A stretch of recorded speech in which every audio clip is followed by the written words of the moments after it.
Yo, what's going on YouTube? It's Aumski, and this is going to be quite weird because originally I did live com this episode of career mode on FIFA 14.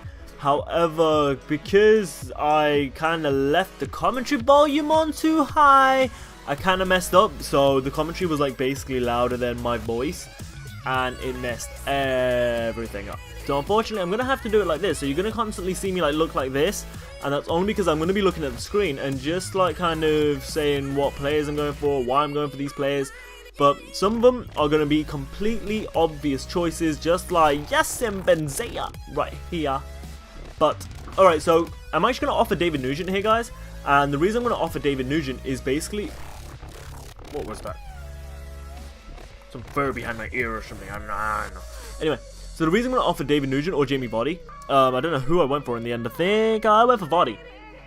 And the reason I went for Vardy or David Nugent, well, one of the two I was considering, is because basically, well, they're old and they fringe players, and then David Nugent can make a difference to my team. Vardy is actually a good player if you know how to use him correctly. And that's something that I do like to try out and use him in, like as a solo role, etc, on that rotational reserve sort of a striker. At the same time, it just didn't make much sense for me to stick with it. So I'm going to get rid of one of the players, and in this case, I'm going to get rid of David Nugent. I'm going to offer instead. And that's just because he's 28. Even though he's a very good player, yes, Benzema is going to grow to be better than him, maybe even in a season or a season and a half. So... well, thinking about it logically, it's going to be the much smarter option.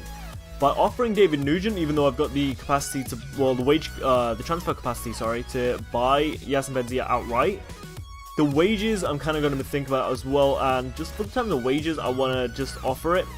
So I'm going for Sean Scannell here because Sean Scannell is a left mid, and I need a left midfielder. I've only got Lloyd Dyer in that position, and in right mid, I only have Knockhart and Paul Gallagher, but Paul Gallagher is someone I kind of want to get rid of, as you'll see. And I'm also going to go for Frimpong because I'm going to be playing the 4-2-3-1 formation. I need another defensive midfielder. I already have Dean Hammond, as you see here. I'm going to just swap in the formation around and creating that custom formation. But so I've got Dean Hammond who can play defensive midfield, but then I've got Andy King, Matty James, and Daniel Drinkwater who all play CM/Cam. And rather than play two centre midfielders, which I really don't want to do, I'm actually going to play the two... I'm going to keep the two cams and try and offload Matty James. Keep Danny Drinkwater because everyone seems to like his name, and keep Andy King because he's like a little kind of a club legend now. He's not really a club legend. Like, he's not like your Matt Elliott's, like your Emil Heskey's, like your Muzzy Is It. He's not your Steve Claridge or players like that. But he's a player that's been with us for a while, and that's the reason I want to keep him. But Sean Scannell here, he's a very quick left midfielder who can also play in strike, so I'm going to be using him in order to, kind of for that strike role. We're going to end up selling Jack Whitbread there, but we can also use him as a rotational striker role in case two of our strikers get injured, which is a huge part in my thinking into why I actually end up going for Scanny there. I do end up going for Ryo Miyachi there, and to be fair, Miyachi, trying to sign him speaks for itself, especially when you're a championship club with Leicester City. By the way, guys, I should say I'm playing on the world class difficulty. My financial strictness is on moderate, which is the 75% rather than the 85% from the lenient, I believe. And I'm also, this chosen stadium is the Waldsteron Stadium or something like that. And I've changed the name to the King Power. We do go into our friendlies. I'm not going to play any of the friendlies, but there is a match at the end, just to let you guys know. But yeah, Miyachi, the name, it speaks for itself without a shadow of a doubt. This dude, he's been on loan to Feyenoord, he's been on loan to Bolton when they were in the Premiership, he's been on loan to Wigan. He's had good Premiership experience, and if I can try and get him in for about that 25k that he wants, then he's going to end up being a bargain of a signing. So if I can get him, I can get him. And this Dominic Core, he's really young. I don't actually know why I'm going for him. I've not scouted him. Dorita here, I've just put in a little inquiry, I believe, or a scout report. I think I go for the inquiry. And that's because I had him on FIFA 13. He was a very good player and he grew very nicely. But so did a lot of players. So that's why I'm a bit iffy about trying to sign him. But Core, well, he looks like someone I know, and I know that sounds really weird as an option to sign someone. He's got a real generic face that everyone looks like, so that's why I've kind of tried to go for him. Emre Can, well, I need another CDM because I only have the 2. I'm playing 2 CDMs, so trying to pick up another one is going to be a smart idea. Whew! And we are not doing too badly. Here Miyaichi just keeps rejecting my contract, so I'm going to put him as a critical first team player, even though I really didn't want to, and I believe I offer him a 27k wage. Dominic Core, they only want 525k for him, so that's quite nice, and we end up picking up Emre Can right here. Right here, right now, right here, right now. Sorry, I know it was pretty bad. But then, we ain't going to go for Miyaichi because he keeps rejecting our contracts and I got frustrated. So instead I'm going to go for Serge Gnabry. Serge Gnabry is someone that I've actually known for quite a while in terms of he's been at Arsenal, he was at Dortmund before. And he's either Dortmund or Leverkusen. I believe he was actually at Dortmund. Or Stuttgart. Could have been one of them. But, anyway.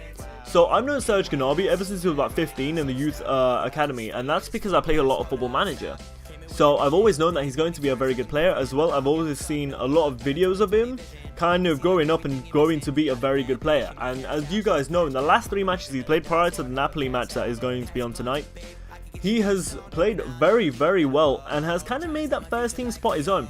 But now we're actually going to the first match, and Chris Wood completely and utterly takes out this dude. He just rampages into him, and that's the only reason I really wanted to show it.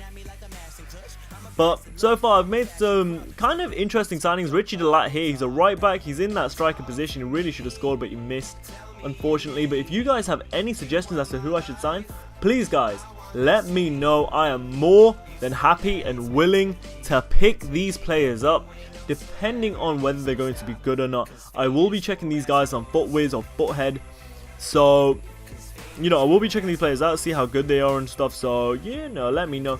I love this goal by Knockout, by the way. This goal by Knockout really reminded me of the goal against Simon or Miniminter in the first game I played him in. So that was quite nice. And even though that wasn't too long ago, it was still kind of like, oh, he still got that from FIFA 13. I can still make that move with him, which is basically just cut in and shoot with that left foot. Well, he didn't really cut in, but there we got very unlucky. Kasper Schmeichel came out of his goal, and I really didn't want him to. But here in the 81st minute, we're going to have, I think it's the 81st, or it might be 61st, I think it's 61st. We're going to have that shot. Doesn't really work out too well. We'll make 3 subs, and here Benzia comes on. Benzia, Drinkwater, and Dyer. We tried the sweat opportunity. Unfortunately, Benzia misses. And then the ball, it wouldn't let me shoot with Drinkwater. I don't know what the hell was up with that. It literally just did not let me shoot with Drinkwater. By the way, guys, let me just add something in here quickly. If you like this whole new scheme of me using the face cam in order to do my videos, please let me know. And this is something I will continue. If you don't like it, and then I can completely get rid of it. I really don't mind. And I really don't mind, like, having that in there. So, you know, again, guys, just let me know. Woo! You get pretty tired doing this, actually. I've not done this in a while. It's been a week. I apologize. It's because FIFA 14 just kept crashing all the time. But we're 1-1 here, and we have a nice little move. We're going to hit the ball with Benzia. Benzia has some nice control. Well, he gets very lucky to get past the 2 players right there. And then I'm just thinking, right now, I'm going to run. And this shot, I expected to go out for a corner. Did not expect to score. But Benzia, what a goal. That's why I picked him up. He already looks like a bargain of a signing after that finish. Hopefully he can improve. I will do a squad report at the start of the next episode, guys. So if you did like this, then please do drop it with a like. If you want to subscribe, you can actually click under this video right here, and then where it says click here to subscribe, it's completely free. So click here to subscribe if you haven't already. It really means a lot to me. You know, maybe even leave a comment and I'll say thank you, etc. Follow me on Twitter so you know when I'm live streaming or what I'm live streaming. I may even live stream the football sometimes, you know, on the sly. And another thing, go follow me on Twitch, because that's where I will be live streaming. That's where I'll bring out the content to you guys. You guys can see me play, how I actually play, and how I react with you guys. I have a lot of viewers now on my live stream, and they seem to enjoy it. So why don't you come down, check it out. And if you're already a viewer of my live stream, then thank you very much. And it's nice to see you on my YouTube channel as well. So this has been Aumski, guys, and peace out.